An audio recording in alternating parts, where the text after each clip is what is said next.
Hello students, welcome to Doubtnut. Our question is a progressive wave traveling along the positive x direction is represented by yx of t is equals to a sine kx minus omega t plus phi.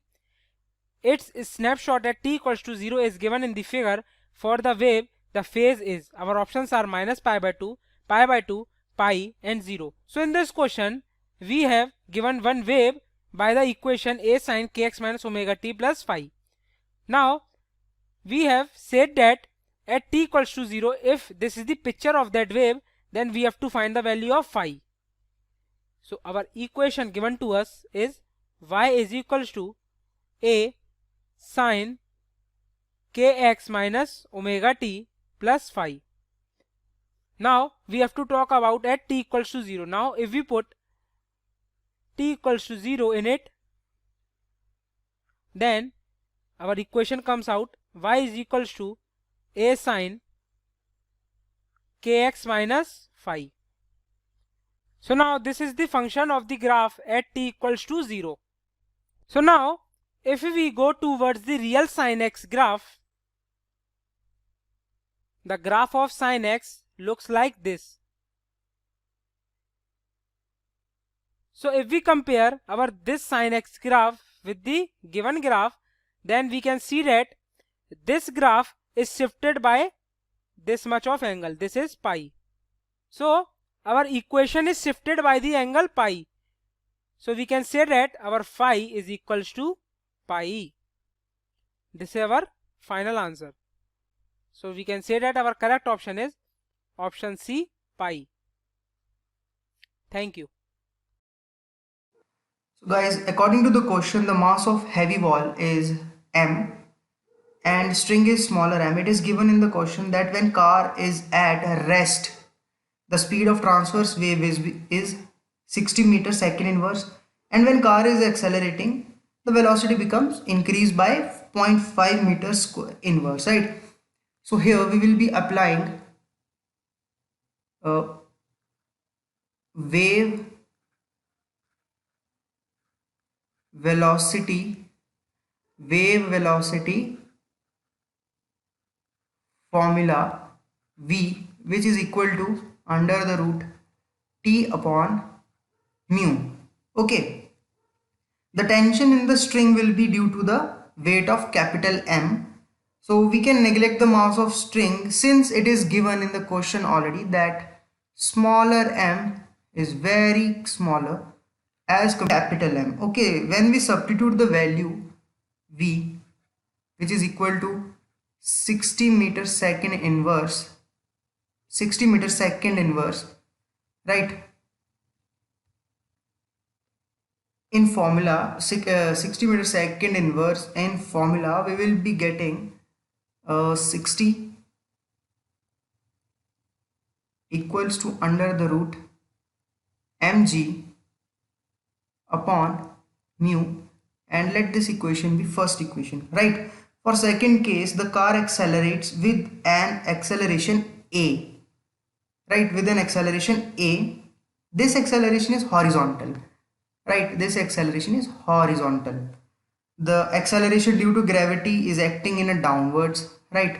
So we can see here that it is a perpendicular to each other. A and G are perpendicular to each other. So when car is accelerating, the base of mass m will be mg dash, where g dash will be equal to under the root a square plus g square. Okay, so therefore substituting these in the same formula we will be getting, but this time the due to acceleration it is increased, so we will be taking 60.5 and it will be equal to m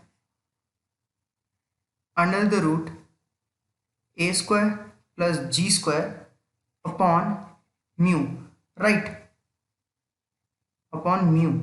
So this will be our second equation, right? So when we divide first and second equation, we will be getting 60.5 upon 60, which is equal to under the root m a square plus g square upon mu, divided by under the root mg upon mu. Okay, so when we simplify, the mu and capital M got cancelled from numerator and denominator, so we will be getting the value here 60.5 upon 60 will be equal to under root a square plus g square upon under root g. Okay, so after squaring the both sides, now we will square both sides. Squaring the both side, and after this we will again square the both sides. So actually what we need to do is squaring both side again. We will be getting 60.5 upon 60. After double squaring, it will become power 4 equals to a square plus g square upon g square. So here we have squared it double time to remove these under roots. Okay, so after that, now we have to find the acceleration.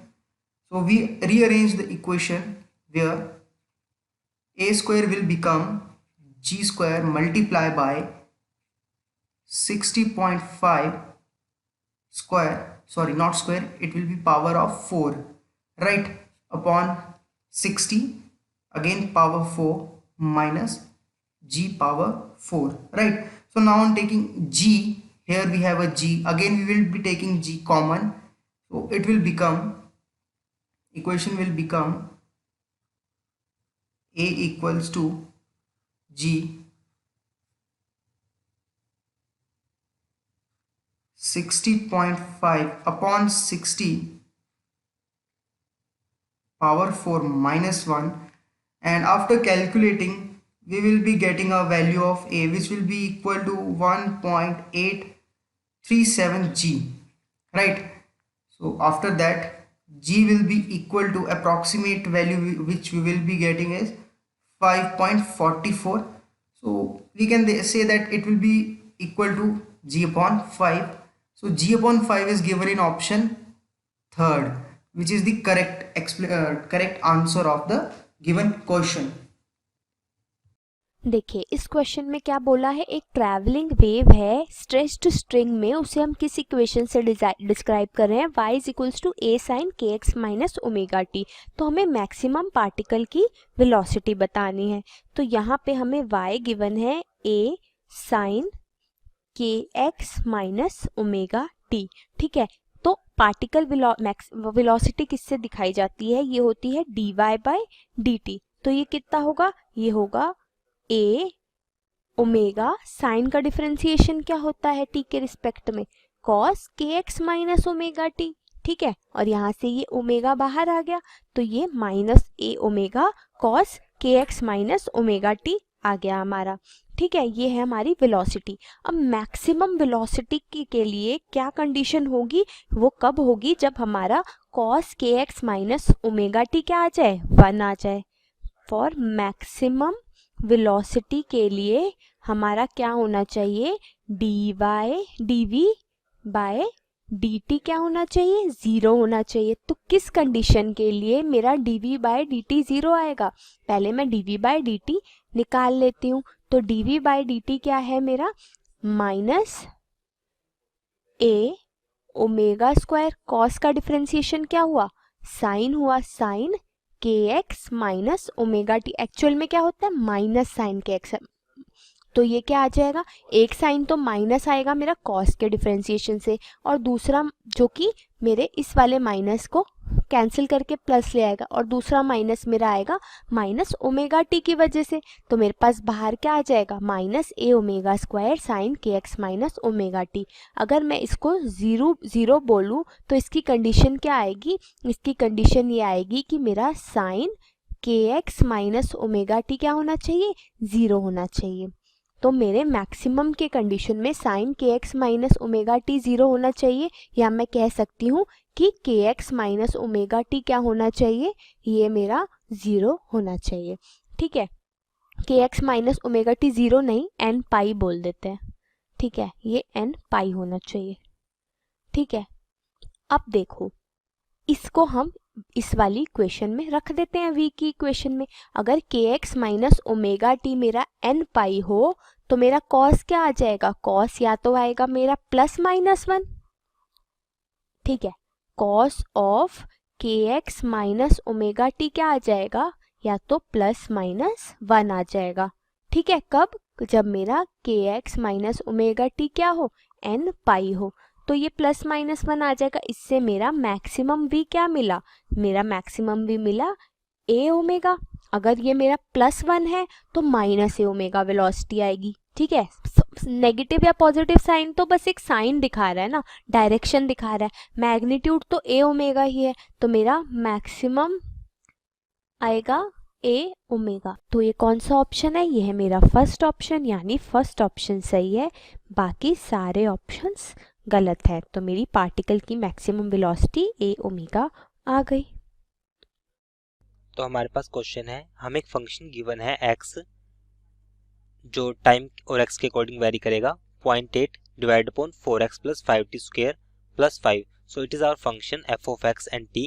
जो हमारे पास ये function है ये x और t के according vary करेगा। f of x of t is equal to 0.8 divide upon 4x plus 5t का square plus 5। Represent a moving pulse where x and y are in metre and t is in second, find. तो हमें 4 question given है, हम मुझे चारों के चार 1 bye 1 हर एक को एक्सप्लेन करना है। फर्स्ट इसने बोला है direction of wave propagation, direction of wave propagation. तो सबसे पहले मेरे पास जो फंक्शन गिवन है, जो x और t के ऊपर डिपेंड करेगा, वो मेरे पास फंक्शन है 0.8 divide upon 4x plus 5t square plus 5। अब मैंने यहाँ पे हमारे पास जो इसका डिनोमिनेटर है और साथ में मेरे पास एक फंक्शन जो गिवन है, ये हमारे पास है आर्ग्यूमेंट। सो आर्ग्यूमेंट हमारे पास क्या होता है, ax प्लस bt। तो यहाँ से मैंने देखा कि मेरे पास जो x का जो कोफिशिएंट है वो मेरे पास पॉजिटिव है। x का कोफिशिएंट अगर पॉजिटिव है, इट मींस जो हमारे पास जो वेव है वो मूव करेगी, wave will move along negative x axis, negative x axis. तो हमारे पास जो वेव मूव करेगी वो नेगेटिव x एक्सिस के अलोंग मूव करेगी, क्योंकि हमारे पास जो x का जो कोफिशिएंट है वो पॉजिटिव है। तो फर्स्ट हमारे पास डायरेक्शन क्या होगी, माइनस x एक्सिस के अलोंग। सेकंड उसने बोला है वेव स्पीड। तो वेव स्पीड के लिए मुझे जो आर्ग्यूमेंट है मैं इससे निकाल सकता हूँ। वेलोसिटी निकालने का जो सिंपल सा फॉर्मूला हम इसमें यूज करेंगे, v is equal to b divide upon a। b हमारे पास कितना है, आर्ग्यूमेंट से हम कंपेयर करते हैं, b हमारे पास है 5 और a हमारे पास है 4। तो 5 डिवाइड अपॉन 4, तो हमारे पास यहाँ से आएगा 1.25 यूनिट। ये मेरे पास क्या आई है, स्पीड। तो सेकंड हमारे पास वेव स्पीड कितनी आएगी, 1.25 मीटर पर सेकंड, ये हमारे पास है वेव की स्पीड। थर्ड उसने बोला है maximum displacement from the mean position. तो मैक्सिमम डिस्प्लेसमेंट निकालने के लिए, मींस फॉर हमें मैक्सिमम मिनिमा के लिए हम जो यूज करते हैं वो हमारे पास क्या होता है, डिफरेंशिएशन। तो हम इस इक्वेशन का डिफरेंशिएशन करेंगे तो हमारे पास मैक्सिमम वैल्यू तब होगी अगर हमारे पास का डिनोमिनेटर की वैल्यू क्या हो, हमें क्या करना है, डिस्प्लेसमेंट को मैक्सिमम करना है। अगर हमारे पास जो डिनोमिनेटर है ये हमारे पास क्या होगा, मिनिमम। डिनोमिनेटर मिनिमम तब होगा अगर हमारे पास जो ये आर्ग्यूमेंट है ये इक्वल हो जाए 0 के। तो हमारे पास यहाँ पे अगर मैं थर्ड क्वेश्चन की बात करता हूँ, अगर इसका आर्ग्यूमेंट हमारे पास 0 है, कहने का मतलब ये है कि हमारे पास जो 4x प्लस 5t ये अगर हमारे पास 0 है, तो उस केस में मेरे पास जो आएगी वैल्यू वो आएगी मैक्सिमम। तो मेरे पास यहाँ से जो डिस्प्लेसमेंट आएगा वो हमारे पास कितना आएगा फंक्शन का, 0.8 डिवाइड अपॉन, ये हमारे पास 0 है तो 0 का स्क्वायर हमारे पास क्या आ जाएगा, 0 प्लस 5।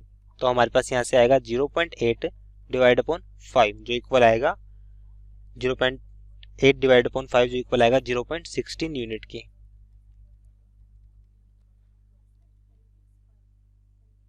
तो ये मेरे पास क्या है, एम्पलीट्यूड ऑफ वेव, ये मैक्सिमम एम्पलीट्यूड है। लास्ट उसने क्वेश्चन में हमसे बोला है whether the pulse is symmetric और नॉट। तो क्या मुझे बताना है क्या पल्स हमारे पास सिमेट्रिक आएगी या नहीं।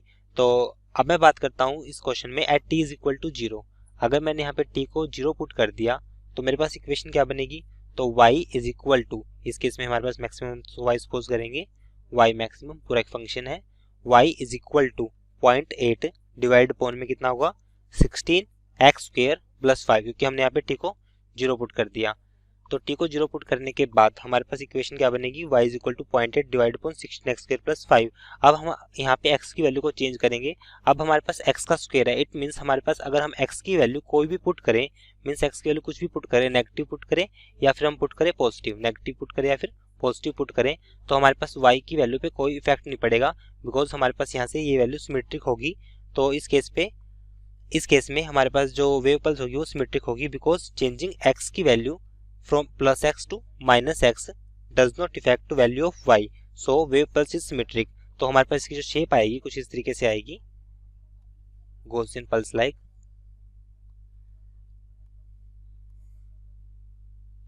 तो हमारे पास जो वेव आएगी इसकी कुछ ये उसकी वेव पल्स आएगी जो कि सिमेट्रिक है। तो इसका हमारे पास लास्ट क्वेश्चन का आंसर आएगा, it will be symmetric. Hello student, your question is a wave is represented by the equation a sin 10 by x plus 15 by t plus pi by 3 where x in meter, t in second. We have to tell the expression represents what. Okay, so here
Hello friend, we have a question. In this question what is given, a wave equation which give the displacement along the y direction is given by y equal to 10 to the power minus 4 sin 60t plus 2x where x and y are in meter, t is in second, then this represents a wave. ठीक है, तो हमें option में क्या क्या दे रखा, travelling with the velocity 30 metre पर सेकेंड इन नेगेटिव एक्स।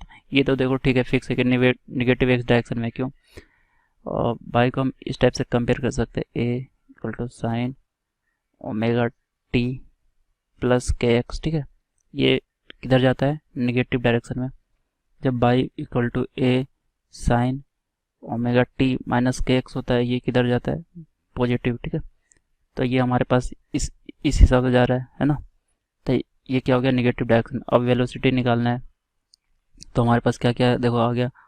इससे हम ये लिख सकते हैं, ए एम्पलीट्यूड आ गया कितना, 10 पावर माइनस 4 मीटर। ठीक है, ओमेगा कितना आ गया 60, के 2x के 2 आ गया। हम क्या लिखते हैं, देखो के बराबर के इंटू वी होता है ओमेगा। ठीक है, ये याद रखना फॉर्मूला, या के बराबर ओमेगा अपन वी है ना।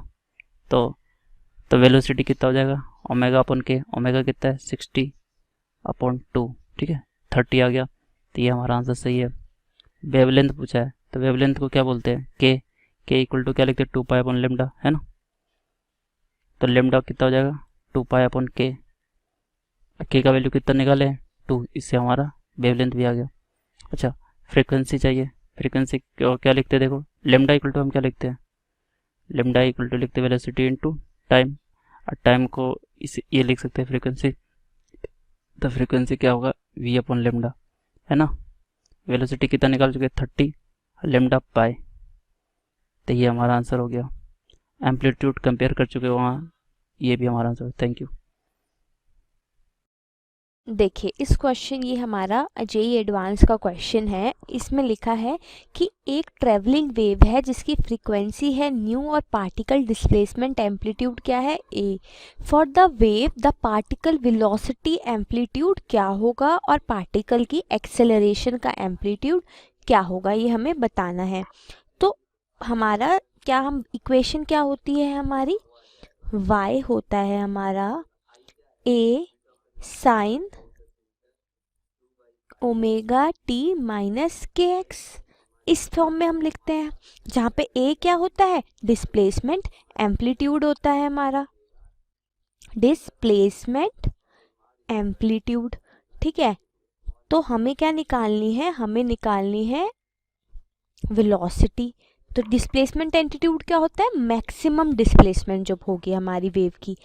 अब हमें निकालनी है पार्टिकल की वेलोसिटी का एम्पलीट्यूड। तो पार्टिकल वेलोसिटी v किससे दी जाएगी, ये दी जाएगी dy बाय dt। तो ये कितनी होगी, इसका डिफरेंशिएशन करेंगे क्या आएगा, ये आएगा a omega cos omega t minus k x. तो यहाँ से वेलोसिटी का एम्पलीट्यूड क्या आ गया, a ओमेगा आ गया, a ओमेगा हो गया हमारे वेलोसिटी का एम्पलीट्यूड। ठीक है, तो हमें किस फॉर्म में निकालना है, तो यहाँ से हम लिख सकते हैं a ओमेगा, ये आंसर में हमारा आएगा a ओमेगा। a ओमेगा को, ओमेगा क्या होता है, ओमेगा होता है हमारा 2 पाई न्यू। तो यहाँ से हम लिख सकते हैं पार्टिकल की वेलोसिटी क्या आई, 2 पाई न्यू a, ये आ गई हमारी पार्टिकल की वेलोसिटी का एम्पलीट्यूड। अब हमें निकालना है एक्सेलरेशन का एम्पलीट्यूड। तो उसके लिए क्या करेंगे, पार्टिकल की एक्सेलरेशन a क्या होती है, dv बाय dt, यानी ये इस इक्वेशन का, ये वाली का हम डिफरेंशिएशन करेंगे t के रिस्पेक्ट में। तो ये कितनी आएगी, ये आएगी minus a omega square sine omega t minus k x, ये आ गई। हमें निकालना है मैक्सिमम एम्पलीट्यूड। तो ये मैक्सिमम एम्पलीट्यूड क्या होगा, ये होगा एक्सेलरेशन का एम्पलीट्यूड। ठीक है, ये आ गया। तो यहाँ पे a ओमेगा स्क्वायर क्या होगा, ये होगा a into 4 pi square new square. तो यहाँ से पार्टिकल का एक्सेलरेशन एम्पलीट्यूड क्या आ गया, 4 pi square new square a। ठीक है, तो ये हमारा क्वेश्चन सॉल्व हो गया। ठीक है, ये क्वेश्चन में हम लोग एक हार्मोनिकली मूविंग ट्रांसवर्स वेव्स का बात करते हैं। ओके, उसका मैक्सिमम पार्टिकल वेलोसिटी हम लोग को दिया गया है कि 3 मीटर पर सेकेंड है, एंड एक्सेलरेशन दिया गया है कि 90 मीटर पर सेकेंड स्क्वायर है। वेलोसिटी ऑफ द वेव दिया गया है 20 मीटर पर सेकेंड है। तो हम लोग को पूछ रहे कि उसका वेव फॉर्म का इक्वेशन क्या होगा। ओके, तो वेव फॉर्म का equation is equal to, we know that y is equal to a sin of kx angular wave number plus kx plus omega t plus 5 plus 5 है ना, ये है wave equation. तो ये वेव फॉर्म का ये equation चाहिए हम लोग को क्वेश्चन में। तो हम लोग को बोला गया कि maximum particle velocity v max is equal to 3 metre पर second. It is equal to v max is equal to given by amplitude into क्या है, ओमेगा। एम्पलीट्यूड इंटू ओमेगा हम लोग को दिया गया है 3 मीटर पर सेकेंड है। सिमिलरली मैक्सिमम पार्टिकल एक्सेलरेशन हम लोग को दिया गया है कि 30 मीटर पर सेकेंड स्क्वायर है। It is given by A, we know that omega square into A है। Omega square into A is equal to 30 metre पर सेकेंड स्क्वायर, सॉरी 90 मीटर पर सेकेंड स्क्वायर है 90। Okay, therefore v max and a max is given by omega square into a है, v max is equal to a into omega। ये first equation, ये second equation. Dividing 2 by 1 हम लोग को क्या मिलते हैं, omega square a divide by a omega is equal to 90 divide by 3 is equal to 30 rad per second. Omega हम लोग को मिलते हैं 30 रैड पर सेकेंड है। ओके, और सिमिलरली हम लोग को वेलोसिटी ऑफ द वेव दिया गया है। Velocity of the wave, velocity of the wave हम लोग को पता है कि it is nothing but omega divided bye के। इट इज इक्वल टू हम लोग को दिया गया है 20 मीटर पर सेकेंड है, देयरफॉर ओमेगा इधर 30 है, therefore k is equal to omega divided by 20 is equal to 3 divided by 2 है k का value, k is equal to 3 divided by 2, k is equal to 3 divided by 2 हो जाएगा, है ना, k sorry it is equal to 1.5 metre inverse. Okay, similarly ये equation में अभी हम लोग को a मिल सकता है इधर से, we know that a omega a into 30 right per second is equal to 3, therefore a is equal to 3 divide by 30 is equal to 0.1 metre.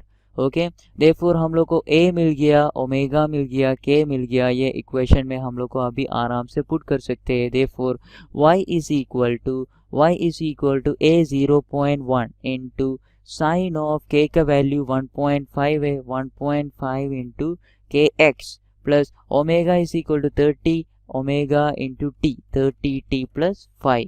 Okay, अब ये है हम लोग का equation of the wave, it is equal to 0.1 into sine of kx plus omega t, 30t plus 5। Okay, ये क्या है, plus और माइनस हो सकते हैं, therefore equation of the wave form is this.